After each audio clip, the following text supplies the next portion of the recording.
Мы специально пришли сюда, чтобы провести эту пресс-конференцию, чтобы рассказать о итогах работы Совета за те 3 с небольшим года, что Совет работал в этом составе.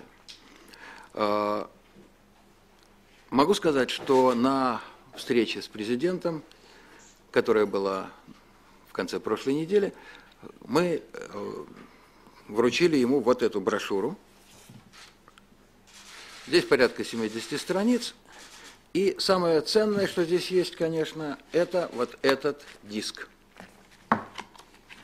Вот этот диск, на котором записаны очень большой объем материалов, касающихся работы Совета. Здесь наши доклады, 142 доклада, которые мы сделали президенту. Здесь все наши экспертные заключения, все наши аналитические справки, все наши законопроекты.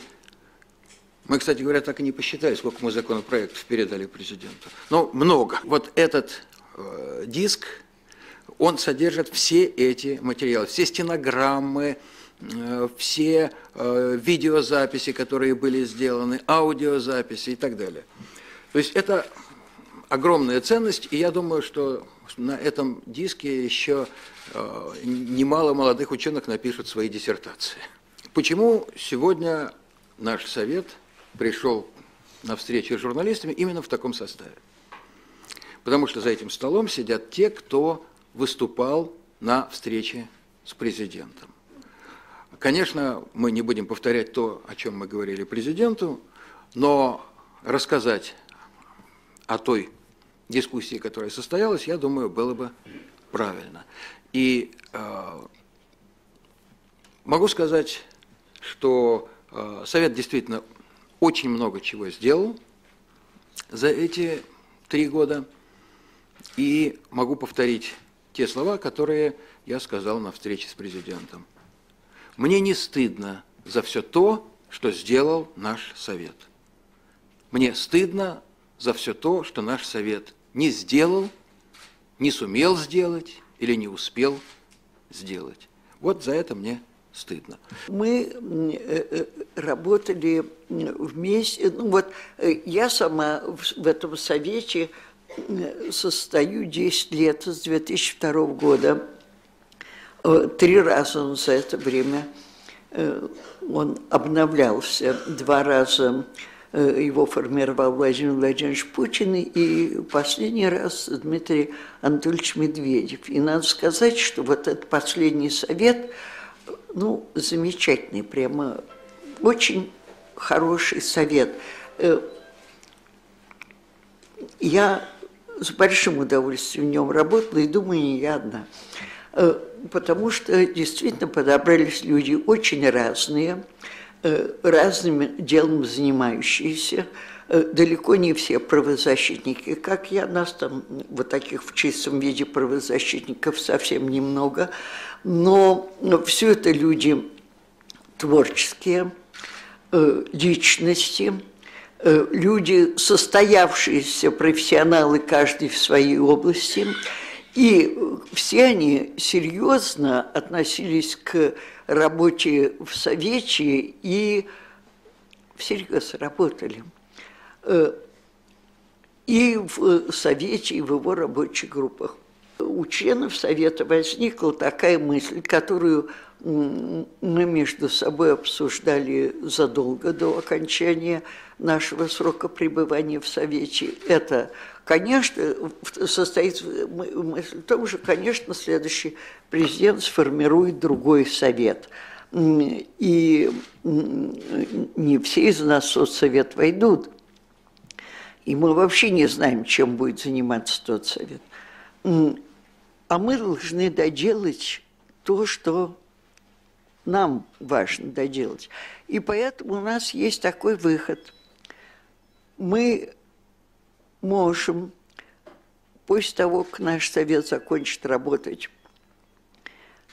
заявить себя как общественная организация с регистрацией или без регистрации, как получится, как общественная организация под тем же самым названием. Общественный совет по развитию гражданского общества и правам человека, ну, без следующих слов, при президенте Российской Федерации. И эта общественная организация будет работать, и рабочие группы, созданные нами, будут работать. Коррупция в той или иной степени, или вернее проблемы противодействия коррупции, это было то, чем мы занимались в группе, собственно, по противодействию, гражданскому противодействию коррупции, в группе по резонансным делам, по делу Магнитского и после него еще целому ряду дел, и по группе по правовой реформе. То есть наша тема, она так расползлась. А если приглядеться повнимательнее, то отголоски темы коррупции можно найти и в делах по детям, и в делах по выборам, и везде. Я очень зла на себя за то, что не удалось сделать больше, потому что те надежды людей, не мои надежды, с моими надеждами можно, в общем-то, как-то справиться. Надежды людей, которые ежедневно к нам приходят, это что-то, ради чего, может быть, и стоило найти 25-й час в сутках. Но проблема в том, что я тоже могу сказать, что я абсолютно счастлива и горда работать с тем составом совета, который у нас сложился. Мои коллеги меня очень многому научили, а я считаю, что как и специалисты я никогда, в общем-то, не была крупным специалистом в области развития гражданского общества. За последние 3 года я многое поняла в своей теме, пыталась поделиться знаниями с другими. Но что меня, конечно, чрезвычайно изумило, это то, что власти, особенно на местах, совершенно не готовы реагировать на предложения гражданского общества, на те предложения, которые исходят даже от Совета.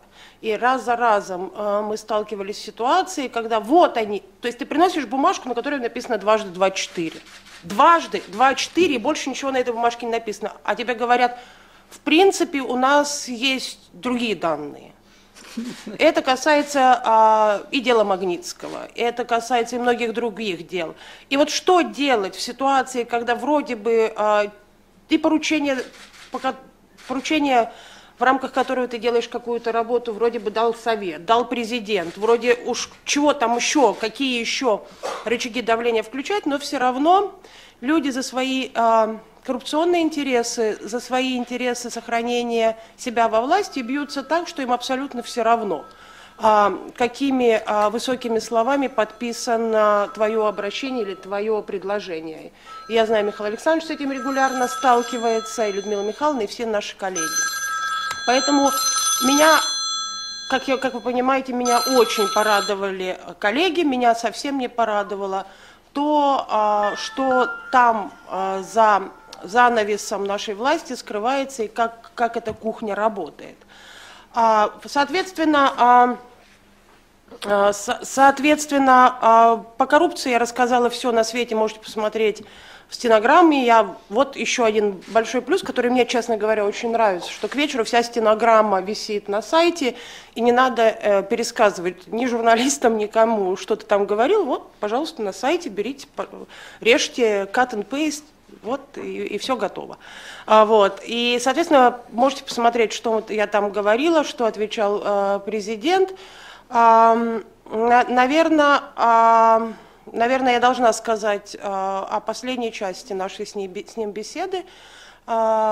И она касается тех вещей, которые, я считаю, мы все должны делать в ближайшее будущее. Это решать те нерешенные вопросы гражданского противодействия коррупции, это защита заявителей о коррупции, это создание системы наказания за незаконное обогащение, причем серьезного наказания, создание системы наказания за конфликт интересов, причем серьезного наказания, и, конечно, доведение до ума тех законодательных норм, которые вроде бы прописаны, но на самом деле не работают. По 3,5 пунктам президент согласился. про защиту заявителей о коррупции тут воленс-ноленс, им придется что-то делать, таковы российские обязательства в рамках Большой Двадцатки. За наказание за незаконное обогащение не вполне. Мы нашли понимание, но, по крайней мере, там стоит не точка, а многоточие, поскольку сформулировано президентом это было так, что, ну, давайте обсуждать, может, я что-то не так понимаю, может быть, там как-то все иначе выглядит. По конфликту интересов, честно говоря, я была удивлена, серьезно удивлена, потому что, чтобы кто-то из наших представителей власти серьезно относился к этой вообще теме конфликта интересов, это редко встречается. Большинство из них слышат конфликт интересов, стараются бежать быстрее ветра от тебя. Вот. А тут, в общем-то, человек сказал, что он согласен, и президент сказал, что он даже считает, что это более важная проблема, чем незаконное обогащение, и может себе представить ситуацию введения уголовной ответственности за конфликт интересов. Если когда-то, когда-нибудь в России это произойдет, я смогу с спокойной душой уйти на пенсию. Как вы понимаете, конфликт интересов, аффилированные структуры, защита интересов в первую очередь родственных и дружеских, поперед интересов Отечества, это краеугольный камень того, на чем зиждется вся наша коррупция. Ну и по многим другим вопросам там были, в общем-то, найдены точки соприкосновения. Еще раз повторю, кажется, что сделано много, и в то же время ты осознаешь, насколько мало сделано. Вот настолько мало сделано. И понимаешь, что и ты бегал недостаточно быстро, но ты понимаешь, что скорость твоего передвижения, ну, ровным счетом не может заставить того человека в каком-то там одном отдельно взятом кабинете, который вцепился в эту власть просто потому, что она его дойная корова, ну, хоть ты поставь мировой рекорд на 100-метровке, бегай вокруг него со всеми титулами, со всеми советами, со всеми флажками и бумажками. Вот решим проблему того же самого конфликта интереса, отдерем этих людей от власти, тогда, может быть, будущим советам будет легче работать.